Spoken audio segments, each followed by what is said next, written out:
রাধে রাধে বন্ধুরা, আজ আমাদের দোকানে এই বস্তায় করে কি এলো আর এই বস্তার ভেতরে কি আছে দেখার জন্য ভিডিওটা পুরোটা দেখো। তিনি এলো আজকের ফার্স্ট খরিদ্দার। ইনি বললো যে দুটো আমাকে ইলিশ মাছ ওজন করে দাও, বলতে দুটো ইলিশ মাছ ওজন করে দিল।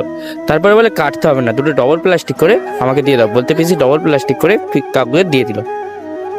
আরেকটি কাকু এলো, এসে বলছে আমাকে একটা বড় দেখে রুই মাছ দাও, বললে একটা বড় দেখে রুই মাছ পিসি ওজন করে দিল। আর আমি সেটা খুব সুন্দরভাবে ছাড়িয়ে দিলাম।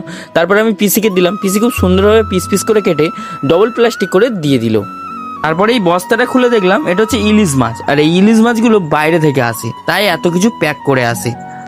এই ইলিশ মাছগুলো কোথা থেকে আসে তোমরা যদি জেনে থাকো তাহলে কমেন্টে জানাও। তারপরে আরেকটি কাকু এলো, এসে বলছে আমাকে কিছু চিংড়ি মাছ দাও, বলে পিসি কিছু চিংড়ি মাছ ওজন করে ডবল প্লাস্টিক করে দিয়ে দিল। তারপরে আরেকটি কাকু এলো, এসে বলছে আমাকে একটি বড় দেখে বোয়াল মাছ দাও, বলে পিসি একটা বড় দেখে বোয়াল মাছ ওজন করে খুব সুন্দরভাবে পিস পিস করে কেটে ডবল প্যাকেট করে দিয়ে দিল।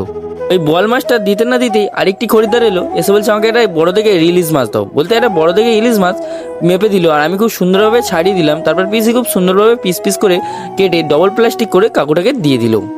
তারপরই আর একটি খরিদ্দার এলো, এসেই বলছে আমাকে একটা বড় দেখে ভোলা মাছ দাও, বলতে পিসি একটা বড় দেখে ভোলা মাছ ওজন করে দিল।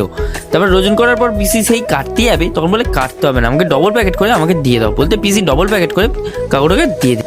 এই বস্তায় করে এই ইলিশ মাছগুলো কোথা থেকে আসে তোমরা যদি জেনে থাকো তাহলে কমেন্টে জানাও। আর এরকম মিনি ব্লগস দেখার জন্য চ্যানেলটা সাবস্ক্রাইব করো।